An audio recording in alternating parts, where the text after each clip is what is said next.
राजनांदगांव जिला के वनांचल क्षेत्र में मोहला ब्लॉक के ग्राम बांधा टोला में एक बार फिर नाबालिग लड़की के संग गैंग रेप के मामला आगू आए है। मिले जानकारी के अनुसार रात के दरमियान घर में सोत दो नाबालिग नोनीला गांव के ही आरोपी पूनमचंद कुमेटी, राजकुमार यादव, मुरारी निषाद जंगल में ले जाके घटना ला अंजाम दिस। दोनों नोनी मले एक जन जैसे तैसे अपन इज्जत बचा के भाग निकलिस। पुलिस आरोपी मन में दो जन ला गिरफ्तार करके जेल भेज दिए है।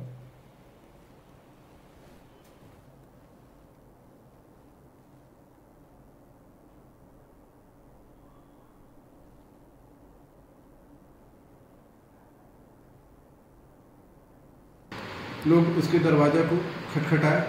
दरवाज़ा खोलकर जब देखी तो उसके गांव के ही 3 व्यक्ति, राजकुमार यादव, मुरारी यादव एवं एक अपचारी वाला उपस्थित थे, जिनको वह पहचानती थी। तीनों ने उसको ज़बरदस्ती उसके मुंह को बांधकर कपड़े से ढककर उसके गांव के आगे, तालाब के आगे जंगल से लगा हुआ क्षेत्र में ले जाकर बलात्कार किया एवं उसकी सहेली संघर्ष के दौरान भागकर अपनी इज्जत की रक्षा की है।